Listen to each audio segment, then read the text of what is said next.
자, 44쪽 국어 역사 봅시다. 국어사의 시대 구분. 요거는 한 번도 나온 적이 없어요.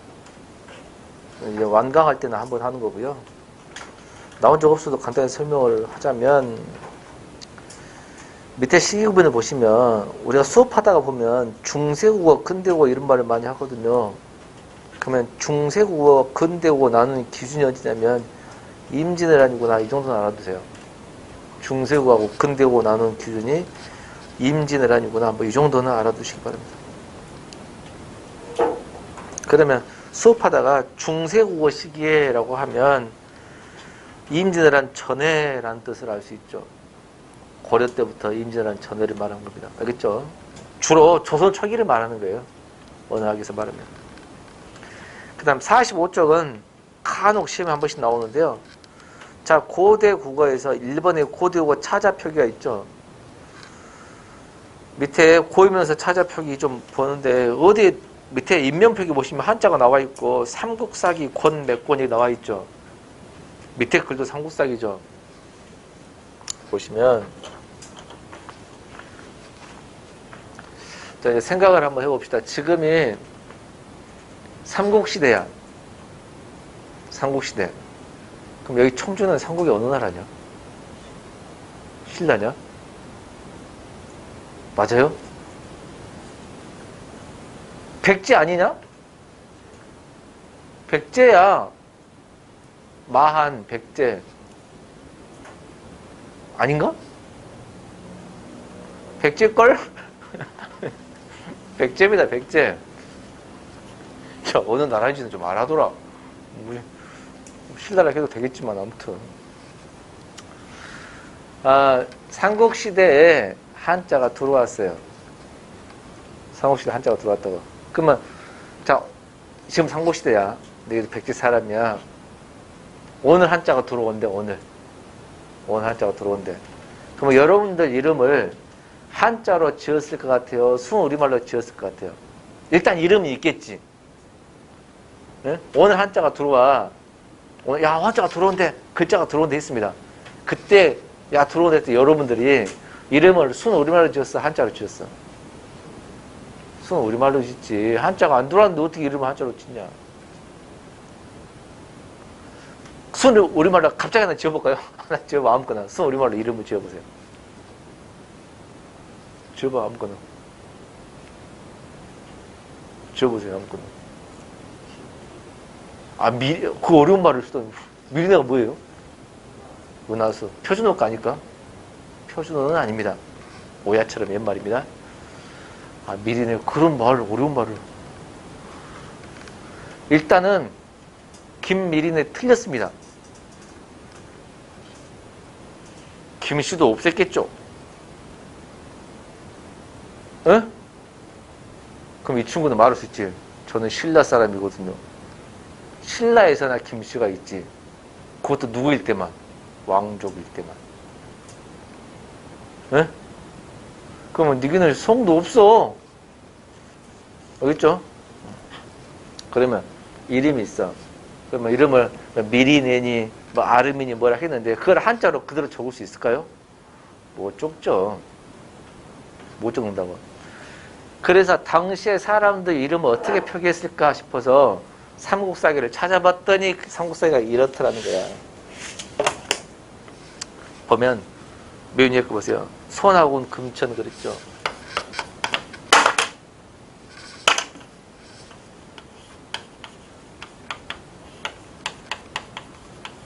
소나 혹은 금천 백성군 사산이냐 그랬습니다. 백성군 사산 사람이다 그 말이에요. 소나 혹은 금천이라고 쓴다 그 말이에요. 소나 혹은 금천이라고 쓴다. 백성군 사산 사람이다 그 말이에요. 사산 이름이에요. 자, 그러면 이 소나하고 금천이 사람 이름이라는 거지.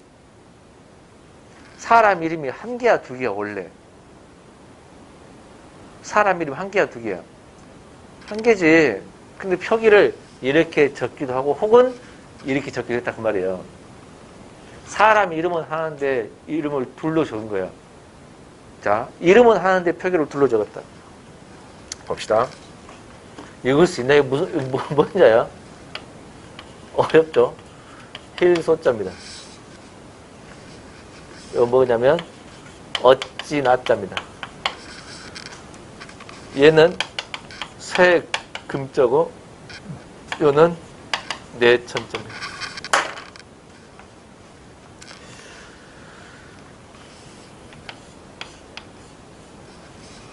이게 뭔자야? 큰, 대 이렇게 하잖아. 그때 큰이란 말을 뜻 이거를 훈이라고 그러고요. 대를 음이라고 그래요. 소리. 근데 사람 이름이 하나인데 이렇게 적기도 하고 혹은 이렇게 적기도 한다고 했어. 아무리 봐도 같지가 않죠. 그때 학자들이 이걸 판단한 겁니다. 보세요. 이렇게 읽고 이렇게 읽었더니 발음이 비슷해졌죠. 이걸 착안한 겁니다.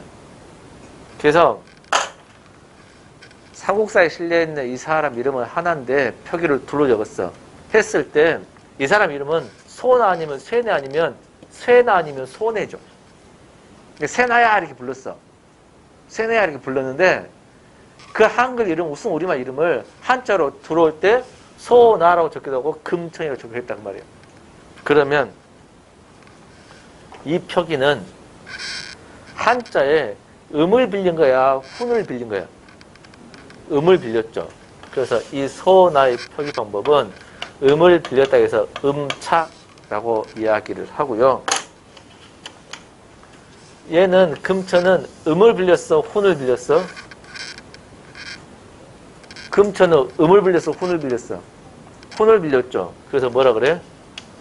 훈을 빌렸다 해서 훈차라고 합니다. 그럼 얘를 읽을 때 소나로 읽어야 돼요. 그래서 음으로 읽어야 한다고 해서 음독이라고 이야기하고 얘는 훈으로 읽어야 한다고 해서 훈독이라고 이야기를 합니다. 그럼 여기서 알 수 있는 건 뭐냐면 사람의 이름을 한자를 실패하고 적을 때 음을 빌리거나 훈을 빌려서 적었다라는 걸 아시면 되고 플러스 소나는 음차, 음독을 한 것이고 금천은 훈차에서 훈독으로 읽어야 한다는 게 핵심입니다. 그 다음 두 번째 그 밑에 지명표기 보세요. 고유 한자 경전 보면 자, 영동군, 본 길동군, 경덕왕 개명 금인지 그랬거든요. 영동군은 본래 길동군인데 경동왕이 개명했다고. 금인지 지금에 이르렀다라는 뜻이거든요. 이제 지명입니다. 아, 영동군이 본래는 길동군이었어. 근데 경동왕이 개명했구나. 자, 이거는 무슨 영자냐면 길영자입니다. 요거는 길할 길자인데 길하다가 뭐냐면 운수 대길할 때 길하다가 좋다 그 말입니다. 좋을 길자입니다. 아무리 봐도 같지 않죠? 그럼 어떻게 읽으면 같아? 이렇게 읽고 이렇게 읽으면 같은 동네가 되잖아요. 그죠? 그러면 얘는 음을 빌린 거야? 훈을 빌린 거야? 훈을 빌렸고 얘는 음을 빌렸어? 훈을 빌렸어? 음을 빌렸죠. 그래서 얘는 훈독으로 해야 되고 얘는 음독으로 해야 된다라는 겁니다.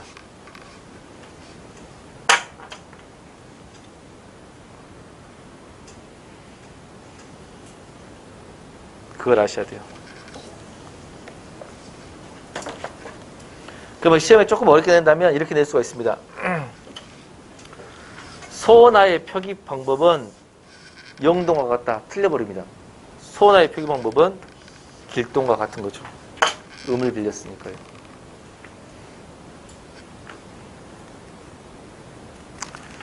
넘겨서 46쪽 보시면 서기체 표기, 이두식 표기, 구결, 향찰이 있는데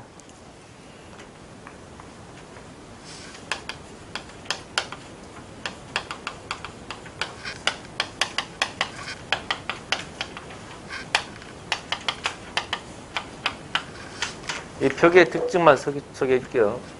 지금 이걸 왜 하냐면, 지금은 한글로 적잖아. 한글 읽기 전에는 한문으로 적었을 거 아니야. 근데 한자로 적으려고 하는데, 사람 이름, 땅 이름을 이렇게 적었어. 그러면 이제 문장을 어떻게 적었냐, 그 말이에요. 한자를 빌려가지고. 그걸 알아보기 위해서 자료를 찾는데, 먼저 서기체 표기가 나옵니다. 국사 시간에 서기체 표기를 배울 거야. 뭘 배우냐면, 임신 서기색이라는 걸 들어요. 임신 서기색이 돌멩이야, 돌멩이. 큰 돌일 것 같아요? 작은 돌일 것 같아요?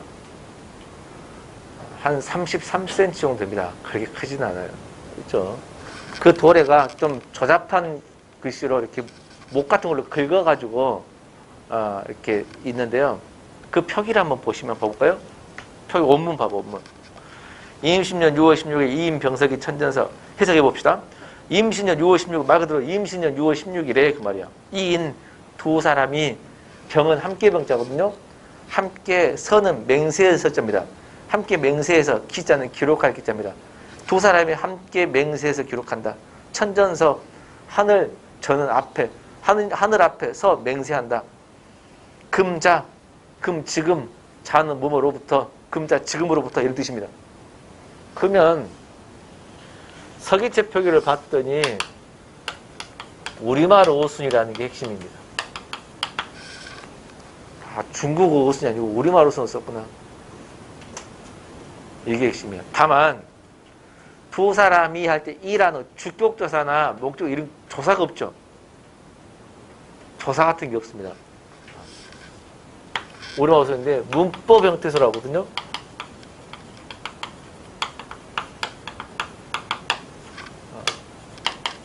이게 없습니다.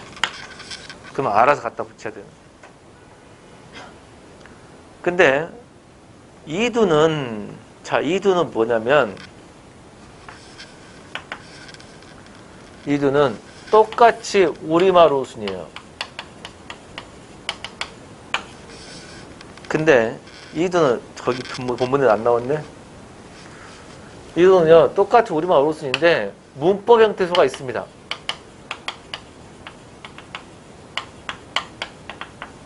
어미도 있어요. 한자의 음을 빌려가지고. 그게 서기체 표기하고 차이입니다. 그러면 설총이 이두를 만들었다 그러면 안 되고요. 그 이두라는 문자는 그 이전 쓰던 서기체 표기가 발달해서 생긴 겁니다. 서기체 표기가 발달해서 생긴 겁니다. 그러면 구결은 뭐냐? 구결은 요거는 한 귀로 듣고 흘러도 돼요. 여기 있죠? 빈도 아주 낮습니다. 리스닝을 좀 해주는 거죠. 요건 하셔야 되고요. 구결은 중국 원문 한문이야.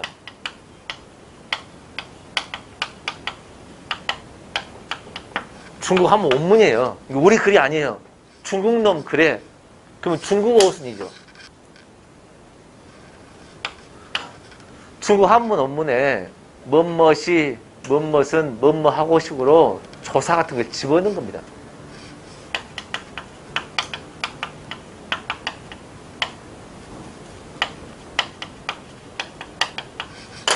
그 조사를 구결 그래요. 그 조사. 그러면 다시 여기까지 세 개 봐봐. 서기체 표기 이두의 공통점은 우리말 어순이야. 구결은 중국 어순이죠. 두 개 차이는 문법에도 조사가 없고 있고. 알겠죠? 그러면 향찰은 뭐냐? 향찰은 이두하고 완전히 똑같습니다. 이두하고 완전히 같아요. 완전히 똑같은데 차이점이 뭐냐면 이두는 공문서에 썼어요. 공문서였고요. 향찰은요. 향가라고 하는 문학작품에만 쓰입니다. 공문서에 썼냐 향가에 썼냐 차이입니다.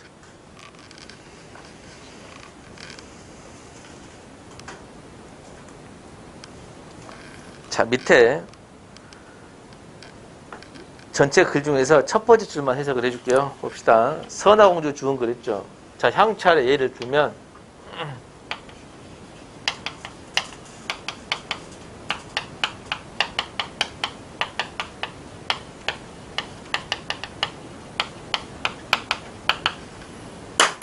이거를 옆에 해석을 어떻게 해놨냐면 딱 이렇게 해가지고 선아 공주님은 이렇게 해서 그랬거든요. 근데 이 말은 우리말로 해석을 하면 선아 공주님은 이런 뜻이죠. 이걸 이어졌겠다 그래서 소리 안 들었는 거를. 그러면 이걸 읽을 수 있어야 됩니다. 요거는 착할 선, 델화, 귀인공, 주인주 또는 님주, 수물은. 그러면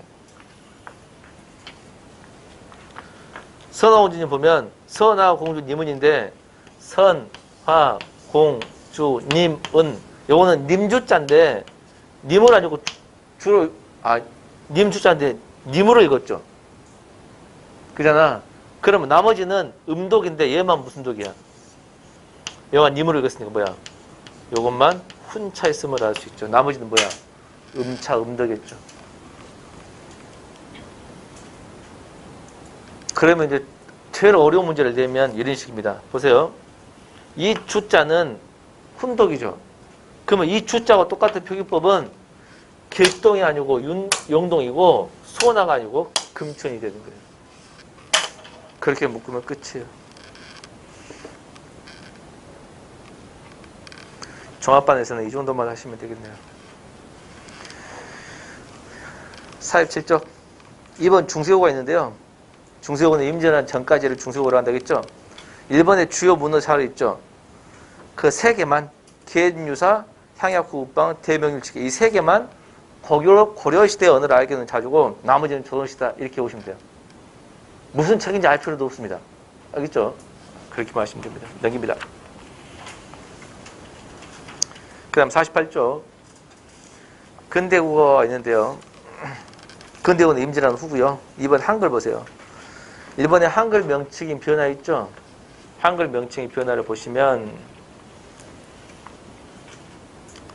맨 처음에 훈민정음, 세종 때는 훈민정음이라고 했어. 훈민정음이라는 명칭은 세종 때만 나왔던 명칭이구나. 이걸 줄여서 정음이라고 되어 있습니다. 2번 언문인데요. 언문이라는 것은 상놈원자입니다.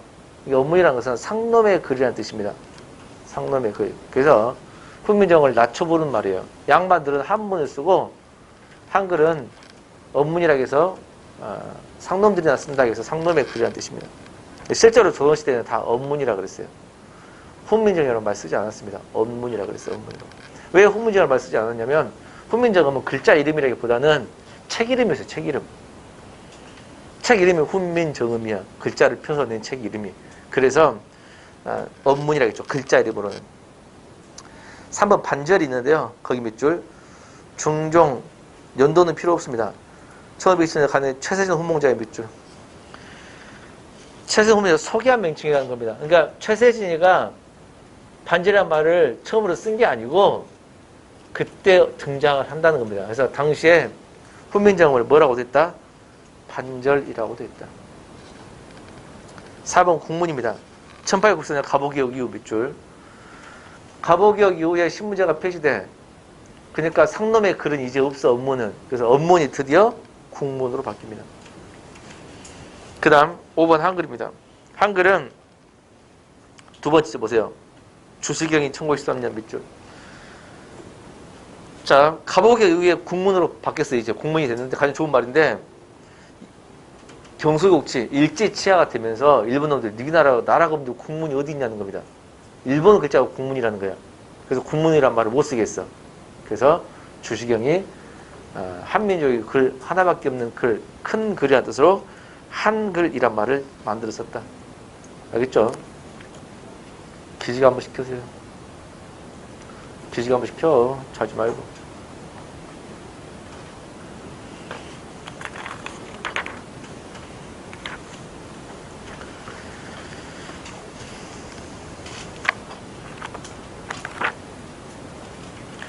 (49쪽) 이게 집중 안 하고 졸고 있잖아. 그럼 강사가 넘어가 버린다. 얘들이 하기 싫어하는군 해가지고 연병 정신 차리고 들어. 나오면 어쩌려고 그래. 아휴, 봅시다. 한글 자모의 명칭. 진도 수정을 할게요. 분위기 안 좋아서 나올 확률이 그렇게 적은 것은 가감히 점프를 하겠습니다. 알겠죠? 좀 초롱초롱하고 바라고 대답 좀 하든지. 그렇죠? 졸지 말고. 그 다음 한글 자모 명칭 봅시다. 중주대 역관 거기 몇 줄? 최세진의 후몽자에서 처음으로 자모 제시 몇 줄? 현재 자모의 명칭이 언제 처음 제시됐다고? 최세진의 훈몽자라는 책에서 처음으로 제시됐다.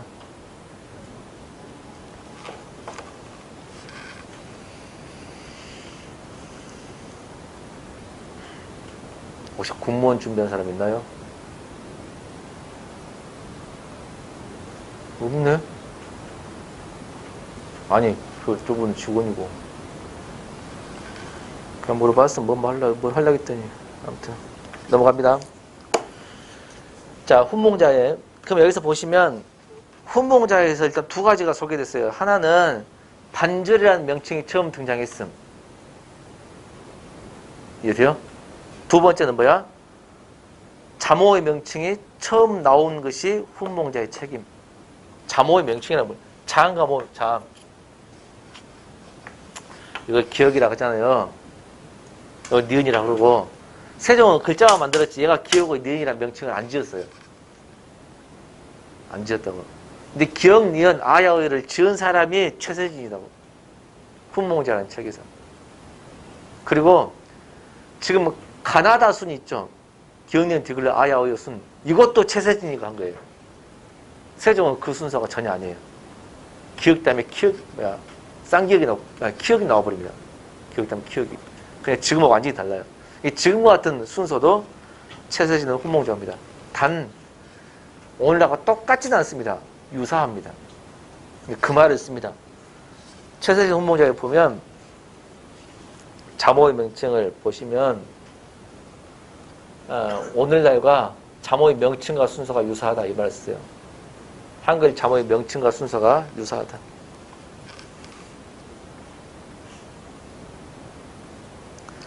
일본 훈몽자의 자모 명칭 보시면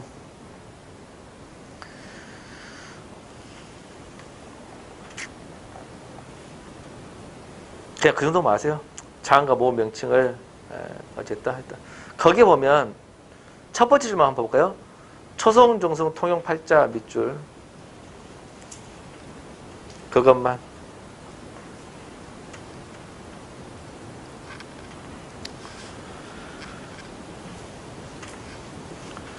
자, 세종은 글자를 만들고 내가 만든 글자는 소리 글자이기 때문에 소리 나는 대로 쓰라 그랬어요. 내가 만든 글자는 소리 나는 대로 쓰라고. 알겠네요? 그러고 죽었습니다. 세종은 글자만 만들었지 신하들이나 백성들이 사용한 걸 보고 본 적이 없이 죽었어요. 세종은 글자만 만들었고 백성들이 쓰는 걸 보지를 않았다고. 이해돼요? 세종도 이렇게 우리들이 이렇게 쓸 줄은 생각도 못했을 거예요. 왜 그런지 알아요? 세종이 만든 한글을 만든 여러 가지 이유가 있는데 그 중에 하나가 한자음을 제대로 통일시키기 위해서였어요. 한자를 주면 한자를 스승에 따라 이렇게 발음하는 사람도 있고 저렇게 발음하는 사람도 있었다는 거야. 근데 한글로 음을 달아놔야 똑같이 읽지 않냐 이 말이에요. 그래서 한글이 한자를 공부하기 위해서 필요한 겁니다. 근데 오늘날 이렇게 쓸 줄은 몰랐던 거지. 어쨌거나 소란도 쓰라겠어. 근데 예를 들면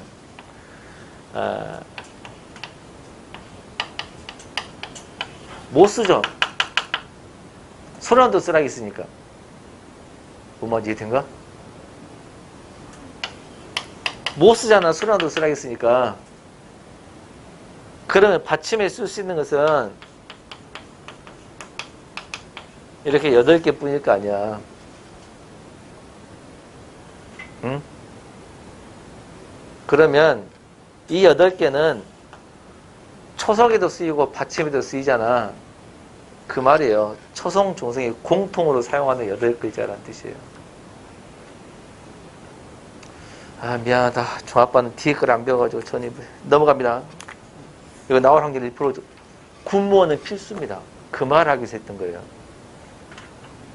군무원은 연속적으로 냈거든요. 근데 뭘 알아야 되는 거죠. 손 들어가도 손도 안 들고 막. 넘깁니다. 고정문법 이해입니다. 50쪽입니다. 개관 보시면요. 훈민정음, 개관. 지금 넘어가는 것은 1%도 안 되면 넘어간다겠어요. 행정지 기준으로. 개관 보시면 훈민정음은 백성을 가르치는 바른 소리를 쭉 보면 두 번째 줄 보세요. 세종에 의해 빨간색 밑줄 43년에 창제되고 46년 반포됐다. 그거 알아두세요. 국어에서 연도를 딱 2개 외워야 되는데 연도가 2개 다 나왔어요. 아까 33년의 맞춤법, 36년의 표준어, 그 다음에 1443년의 훈민정음 창제, 1440년 훈민정음 반포. 요것만 연대 오시면 나머지 연대는 필요 없어요. 여기 있죠? 연대는 요것만 외우세요. 자, 훈민정음에 대해서 간단히 설명하면요.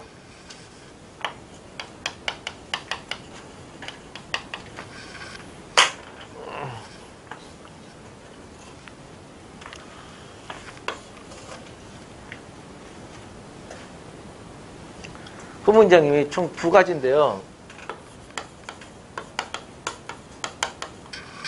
훈민정음으로 표기가 됐다. 훈민정음으로 표기가 됐다. 그 말은 글자 이름이고요.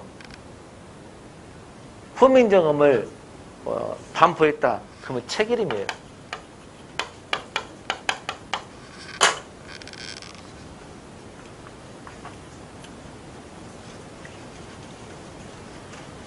그러면 유네스코 세계 기록 문화유산으로 등재가 됐어. 세계 기록 문화유산으로 등재됐다고. 그러면 글자 이름이 훈민정음일까? 책 이름일까? 책 이름을 써 훈민정음이 세계 기록 문화유산으로 등재가 됐겠지. 알겠죠? 그거는 3년 전에 시험 문제입니다. 지금 출장률 높은 것만 한다겠어요. 1%도 안 되면 다 빼고. 지금 한다는 것은 여러분들이 졸고 있지만 계속 내가 말하고 있는 것은 중요하니까 하는 겁니다. 알아서 듣든 복습하든 알아서 하시는데 잘 들어야 돼. 자, 책이 2종류가 있어요. 해를 본 훈민정음이 있고요. 언해 본 훈민정음이 있어요.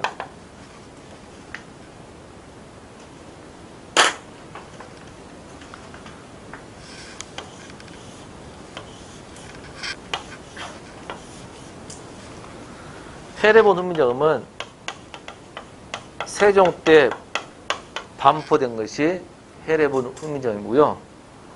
언해 본 훈민정음은 세조 때 나온 겁니다. 연도는 몰라도 됩니다. 세종과 세조는 어떤 사이인지 알아요? 세종과 세조의 사이. 부자 아닙니다. 아버지와 아들 사이예요. 해례본은요, 한 권으로 되어 있는데요, 세 파트로 나뉘어 있습니다. 세 파트로 나뉘어 있는데, 앞에 파트는 예의, 해례, 정인지서. 서라는 것은 서문이라는 뜻이에요, 서문. 이때 예의라는 파트는 세종이 직접 쓴 겁니다. 직접 썼다고 해서 어지라고 합니다. 세종의 명령을 어명 그잖아. 그 다음 중요한 게 얘인데요. 그래서 해례 본 그래요. 해례라는 것은 예를 들어서 해설했단 말이에요. 예를 들어 해설했는데 여기에가 뭐가 실려 있냐면 훈민정음에 글자를 만든 창제 원리가 있습니다. 창제 원리가 수록되어 있어요. 그 다음에 초성은 어떻게 하라, 중성은 어떻게 하라, 종성은 어떻게 하라. 그러니까 이게 세종의 뜻이 나와 있는 거고요. 뒤에가 해설서, 교과서, 해설서. 마지막 얘는 정인지라는 집행학자가 훈민정음이 반포되기까지의 과정, 경위를 쓴 겁니다. 이렇게 해서 반포됐다고. 그러면 세계에 많은 문자가 있습니다. 로마자, 아라비아 숫자, 영어 알파벳, 일본의 가나 문자, 중국의 한자가 있습니다. 그 외에도 문자가 많이 있겠죠. 그 세계 모든 문자는 누가 만들었는지, 언제 만들었는지, 어떤 원리로 만들었는지 알 수 있는 게 하나도 없어요. 근데 한국의 이 한글만이 누가 언제 어떤 원리로 만드는지가 나와 있는 엄청난 책입니다. 그래서 이 책이 세계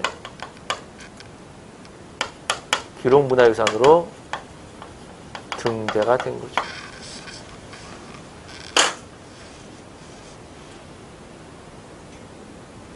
그러면 언해본 훈민정음은 뭐냐? 언해본 훈민정음은요, 해례원의 예의 파트만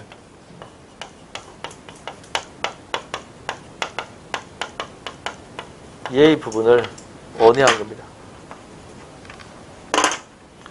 언해했다 뜻이 뭐냐면요, 언문으로 해석했다 뜻입니다. 언문이 뭐라겠죠? 상놈의 글이라겠죠? 해례본은 한문본이에요, 한문본. 이 한문본을 해석해 놓은 거, 이게 언해본입니다.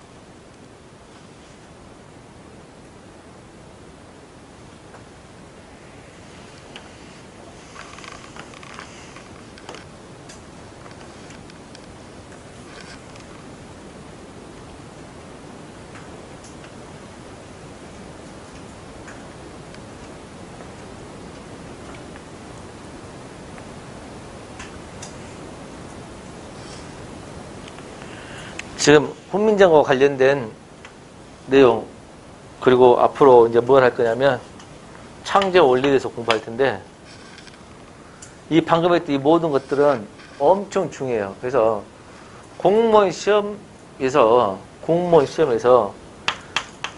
11년 연속 나온 문제가 얘입니다.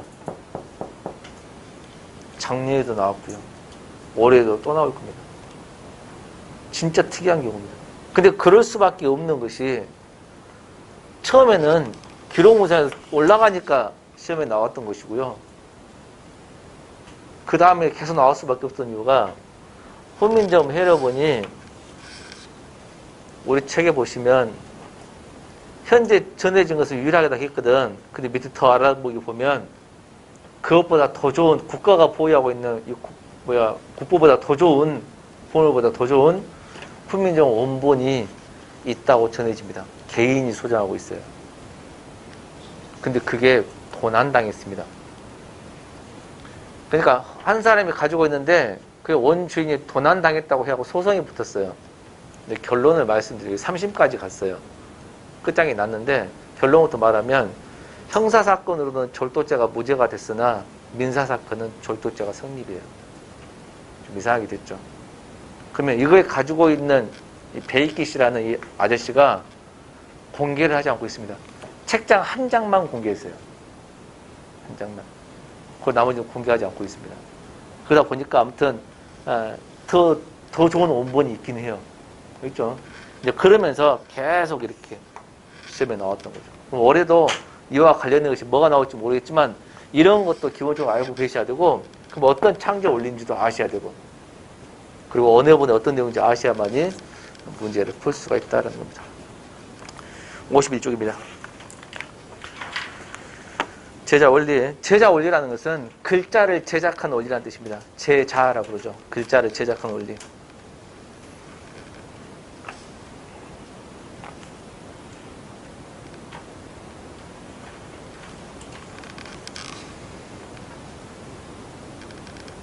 자, 초성 17자. 뭐 한 장 넘기면 중성 11자 뭐 이렇게 있을 텐데요.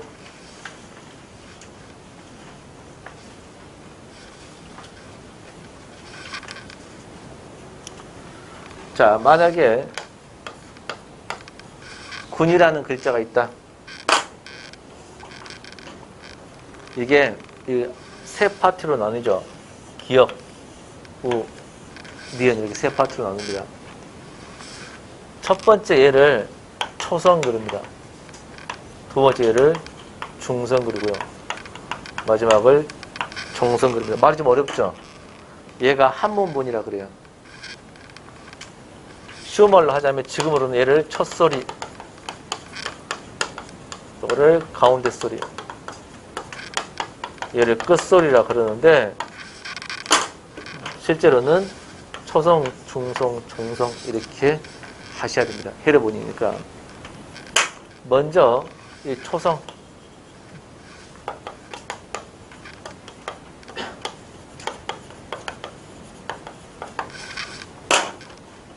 초성이니까 자음이에요. 자음.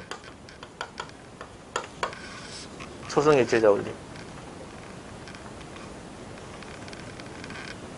자, 어떻게 만들었냐면 먼저 지금 해례본에 나와 있는 거예요. 기본자를 만들었는데요.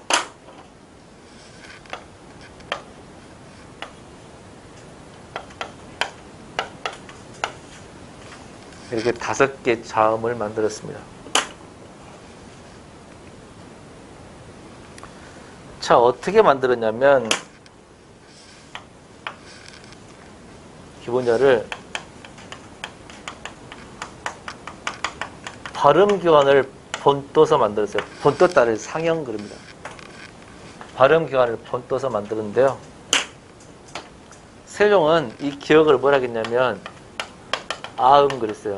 이 아자가 어금니 아자입니다. 어금니 아자.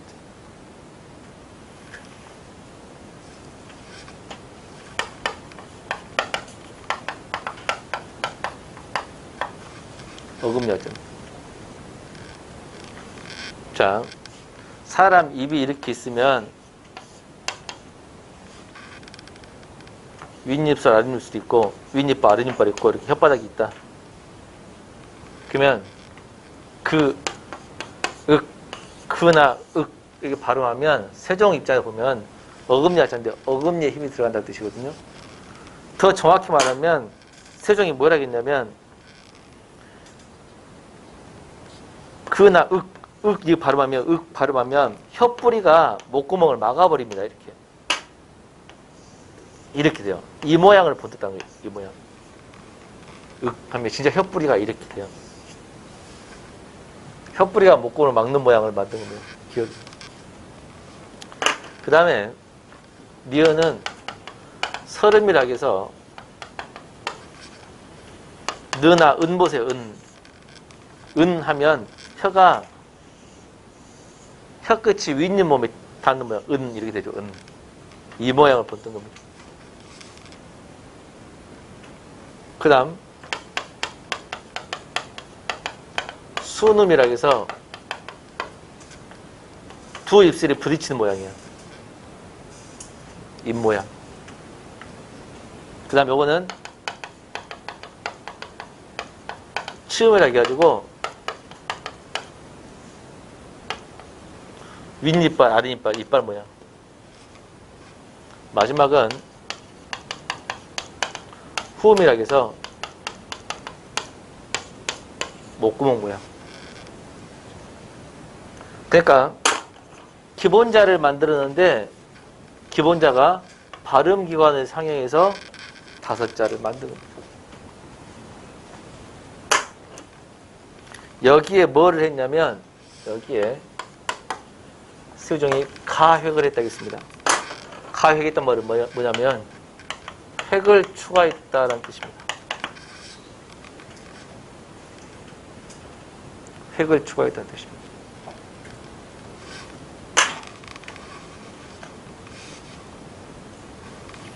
자, 여기서 보세요. 획을 추가하면 어떻게 되는 거 보세요. 기억이 있고 니은이 있고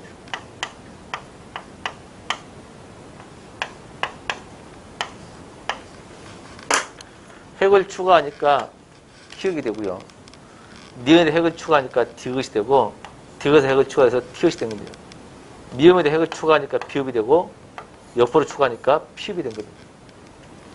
시옷에 획을 추가하니까 지읒이 되고 치읒이 되고요. 여른이시 되고 히읗이 됐거든요. 자, 여기서 중요한 건 뭐냐면 세종은 기본자에다 획을 추가했는데 획을 추가해도 세 조건이 지켜져야 됩니다. 첫 번째, 기본자 모양이 그대로 가지고 있어야 돼요. 두 번째, 소리나는 위치가 똑같아야 돼요. 어금니, 입술, 어구니, 혀, 입술, 이빨, 목구멍. 소리나는 위치가 똑같아야 되고 마지막, 획을 추가할수록 소리가 더 세져야 돼요. 이 세 가지 조건. 요거를 만족한 겁니다. 근데 문제는 이체자가 있습니다. 이체자는 무슨 뜻이냐면 원리에서 벗어난 겁니다. 즉 예외적인 문자라는 뜻이죠. 예외. 원리에서 벗어났다 예외라는 겁니다. 뭐가 있냐면 연령이 있고 리얼이 있고 반침이 있어요. 자, 얘는 뭐냐? 첫 번째, 얘는 여기다가 가액을 했다고 볼 수도 있겠죠. 근데 가액이 아닌 이유가 이게 왜 왜냐면 가액을 했으면 후음이어야 되는데 응발음에서 어금니 힘 들어간다고 하는 겁니다. 위치가 바뀌어버렸어요. 그래서 예외적인 문자고요. 리얼은 여기다가 가액을 하면 돼요. 또 리얼을 가액하면 되니까. 근데 예외인 것은 뭐냐면 다 똑같은데 얘는 획을 추가해서 소리가 더 쓰이는데 획을 많이 추가해서 소리가 낮아져 버렸어요. 이렇게. 소리가 안 쓰였다고. 마지막 반침은요. 획을 추가한 것도 맞고 원래 뭐야 위치가 똑같은데 세종은 이 소리가 울림소리입니다. 울림소리. 그래서 소리 성격이 완전히 달라진 겁니다. 그러면 우리는 이제 외워야 되거든요. 어떻게 외우느냐. 자, 기본자 이 5개를 외워야 돼요. 기본자 5개를 외워야 됩니다.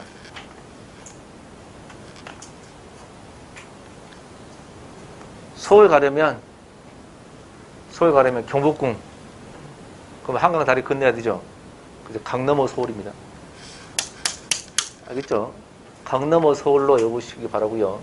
강 넘어 서울이 기본자입니다. 세종을 만나러 가는 길이에요. 강 넘어 서울입니다. 여기에 가액을 하는 거죠. 문제는 이 이체자가 굉장히 어렵죠. 세계 외우기가. 그죠? 진짜 아리송이에요. 아리송으로 외우시면 돼요. 아리송. 있죠. 그 다음 현재 쓰이지 않아가지고 좀 어려운 글자 설명을 들어갑니다. 이 글자 쓰이지 않죠. 이거 이름은 여린 히읗입니다. 여린 히읗이고요. 얘는 어떻게 소리내냐. 소리가 없습니다. 소리가 없고요. 음운 역할도 하지 않았어요. 그래서 아무 뜻도 없습니다. 기호입니다. 기호. 종합반에서는 어떤 의미인지 설명하지 않습니다. 이건 심화율을 할 때 하는 겁니다. 그 말은 출제확률이 1%도 안 된다는 뜻입니다. 그 다음 얘는 옛니형이라 그럽니다. 옛니형. 이 옛니형은 요 이형과 좀 다릅니다.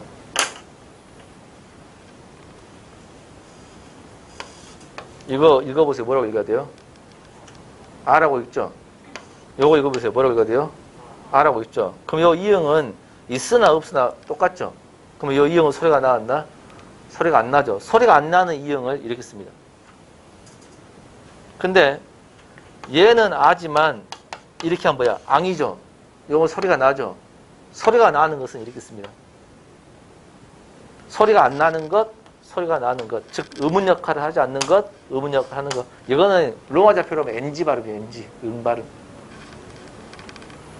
그 다음 얘 이름은 뭐라고 하냐면 반침이라고 합니다. 반침이라고 하는데 얘는 시옷과 지읒의 중간음이에요. 시옷과 지읒의 중간음이에요. 알겠네요? 시옷과 낼 수 있나? 스하고 즈의 중간음? 어렵죠? 스도 아니고 즈도 아니고 나는 낼 수 있어요. 부단한 노력해가지고 이 기즈베 할 때 그즈 이런 겁니다. 이 반침이에요. 여기 있죠? 이 반침인데요. 이 반침이 읽을 때는 그냥 시옷으로 읽으면 돼요. 어떻게 즈 이렇게 읽겠냐? 그냥 쓰라고 읽으시면 되는데 해석할 때는 없애면 됩니다. 그냥 이용으로 바꾸면 돼요. 시옷으로 바꾸면 방언이 돼버립니다. 여기 있죠? 그래서 없애라 라고 하면 됩니다. 그러면 이제 나머지 다 읽을 수 있고 해석이 가능할 수 있겠죠. 다시 자음을 그럼 자음 몇 글자 만들었어요? 5개. 9개, 3개니까 몇 개야? 17개 만들었죠? 그죠? 이렇게 17자를 만들었습니다. 이게 초성의 제자 원리입니다.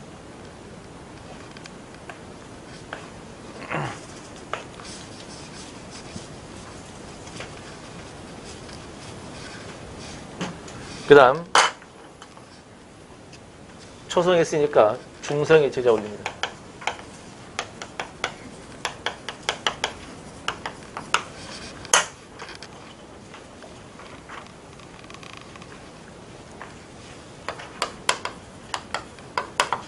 자, 중성의 제자 원리 기본자가 있습니다.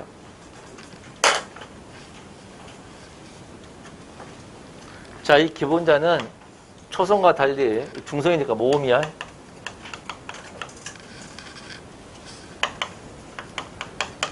천지인을 본땄습니다.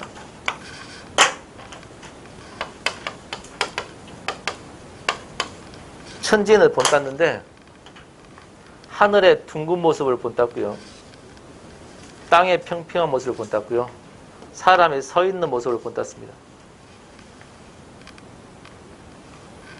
그리고 천지인을 뭐라 그러냐면 삼재라 그래요. 삼재란 말은 만물의 세 가지 근원이란 뜻이에요. 하늘, 땅, 사람.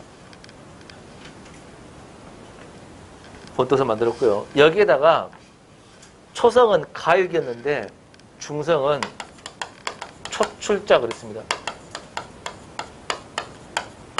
초출이라는 것은 기본자 세 글자를 합친 거야. 합쳤다는 말을 유식한 말로 합용이라고 그러거든요. 그러면 얘하고 얘를 합쳐서 이런 모음이 나옵니다. 오입니다. 오. 여기다 합치면 아가 되고 순서를 바꾸면 우가 되고 어가 되죠. 이렇게 해서 초출문자를 만듭니다. 그 다음에 뭘 만드냐면 제출문자를 만듭니다. 제출문자는 이 초출자에다가 점을 아리아를 더 추가시킵니다. 그래서 어떤 문자가 나오냐면 요라는 문자가 나오고 야가 나오고 유가 나오고 여가 나온 거예요. 끝이에요. 자, 여기서 지금 쓰이지 않는 문자가 얘인데 얘 이름은 아레아라고 이야기합니다. 자, 이 아레아는 발음을 어떻게 하냐면 아하고 오의 중간음이에요. 나는 설명을 했어요. 적는 거 안 적는 거 여러분 마음이에요. 시험 나고 틀리면 내 잘못 아니야. 아하고 오의 중간음이에요. 아, 오의 중간음인데 발음이 좀 어렵죠. 아도 아니고 오의 중간음 어렵죠. 그래서 편의상 많이 아로 발음하는 경향이 있습니다. 그래서 보세요. 얘는 뭐야? 아죠. 근데 얘도 이제 아로 읽어. 근데 얘는 기억이 오른쪽에 쓰죠. 근데 저 아는 기억이 아래에다 쓴다 해서 아레아라 그래요. 그래서 아레아라고 합니다. 그럼 읽을 때는 아, 오의 중간음인데 그냥 아로 편의상 있는 거고요. 해석은 어떻게 하냐?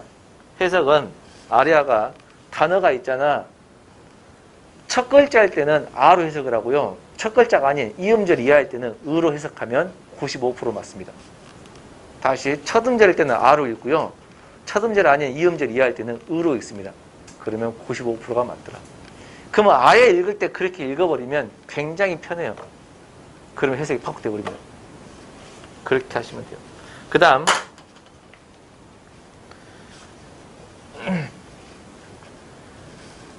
이때 세종 때는 요것만 단모음이에요. 그러면 세종 때 중세고 때는 단모음이 하나, 둘, 셋, 넷, 다섯, 7개밖에 안 됐습니다. 세종 때는 단모음이 7개 있다. 지금은 아까 국어 특집에서 보면 지금은 10개 있다 했거든. 아, 옛날에는 단모음이 7개 뿐이었구나. 지금은 10개인데. 이걸 알아두시고. 그 다음 얘는 17자인데 중성은 몇 글자냐면 총 11자입니다. 그러면 17자, 11자를 합치면 총 몇 글자를 만들었어요? 자, 중세 국어 때는 총 몇 글자를 만들었냐면 28자를 만들었습니다. 내 이랄리아야 어여쁜 이걸 새로 28자를 맹가노니 28자를 만들었습니다. 근데 지금은 현대국어라고 하는데 현대국어에서는 몇 글자가 남았냐면 24자만 남았습니다. 그러면 빠진 글자가 마이너스 4글자가 있지 않나? 마이너스 4글자를 찾습니다. 뭐뭐 있어? 동그라미 친 거. 아리아가 있죠. 요거. 이렇게 4개가 있죠. 요 4개는 오늘날 소실돼가지고 쓰이지 않는다. 더 중요한 것은 이 문자가 없어진 순서를 외워야 돼요. 그럼 대부분의 강사들이 10번을 가지고 산에 가서 사과를 먹을 때 씨만 남았다 이렇게 가르치거든요. 이거는 나 고등학교 때도 그렇게 배웠어요. 고생한테. 10번을 가지고 산에 가서 사과를 먹을 때 이렇게 외우는데 이게 실제로 시험 보면 10원을 가지고 산에 가서 사과를 이게 산에 10원을 가지고 외워볼 수가 있어요. 내가 그랬거든요. 그래서 이렇게 하면 안 되겠다 싶어서 나는 어떻게 보냐면요. 사람 얼굴로 합니다. 이렇게. 이 순서를 외우시면 돼요. 알겠죠? 그리고 팁을 하나 주면 이 글자는 새 조 때까지만 있고 바로 없어지고요. 이 두 글자는 임진왜란 직전 직후에 없어집니다. 아, 임진왜란이 엄청나게 바꾸구나. 그거 알아두시면 됩니다. 자, 그러면 이제 시험에 나올 때 어떻게 나오냐? 28자를 맹가누니 그랬습니다. 다음 중 그 밑줄을 딱 치고 28자 창제 문자에 해당하지 않은 걸 고르셔. 그럼 여기 안 된 걸 찾으면 되죠. 답은 정해졌습니다. 순경어표 만든 글자가 없습니다. 그죠? 또는 이런 애자 같은 것도 만든 글자가 없습니다. 쌍기역도 만든 글자가 없죠. 이런 종류의 글자는 만든 글자가 없다는 겁니다. 포함되지 않았다는 걸 알 수 있고요. 그 다음 라스트 하나만 더 합니다. 세종은 음양 오형세를 굉장히 중시했어요. 그래가지고 하늘은 양이야, 양 플러스 이런 모음을 양성모음 그래요. 땅은 음이야. 그래서 음성모음 그랬어요. 사람은 중성이야. 그래서 중성모음 그랬습니다.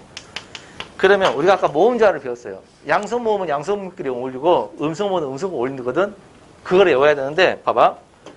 하늘이니까 양이고 땅이니까 음이야. 여기 되죠. 그 다음에 위에 있으니까 플러스가 양이고 아래 점수에서 마이너스 음이야. 음성이야. 오른쪽에 점수는 플러스고 왼쪽이 마이너스죠. 그래서 이것들이 양성모음이고 이것들은 음성모음이다 라는 겁니다. 라스트 마지막. 자, 옛날에는 자, 나란 말씀이 이렇게 있습니다. 근데 이걸 손에 얹어 써야겠죠. 세종이. 그럼 어디에 썼을까? 나란 말씀이 이렇게 쓰면 돼요. 그죠? 그렇게 쓰고 모음조화를 지켜야 돼요. 옛날에 100%입니다. 무슨 모음이야? 양성모음이죠. 무슨 모음이야? 양성이죠. 양성이지. 이게 무슨 모음이야? 음성모음이지. 음성모음은 뭐로 바뀌어야 돼? 양성으로 바뀌어야지. 중성모음은 다 할 수 있어요. 그러면 요것만 요거를 뭘로 바뀌어야 돼? 양성으로 바뀌어야 되니까 이렇게 바뀌어야지. 그럼 뭘로 쓰면 돼? 그래서 나란 말씀이 되는 거예요. 그러면 지금은 모음조화가 지켜서 모음조화가 파괴됐어. 파괴됐죠? 파괴된 이유가 뭐야? 이 글자가 사라졌기 때문이죠. 그럼 시험 볼 때 반대로 아래아는 쓰이지 않게 되었다. 아래아가 없어짐으로 생기는 의문현상이 뭐냐? 모음조화 파괴입니다. 그러면 끝이에요. 좋은 사람들이 있어가지고 좀 사정없이 나가긴 했는데 요거는 굉장히 중요합니다. 점심시간에 밥을 드시고 다시 하시되 점심 먹고 나서 51쪽의 책 내용을 한 번 더 읽어줄게요. 알겠죠? 2시에 봅시다. 밥 먹고.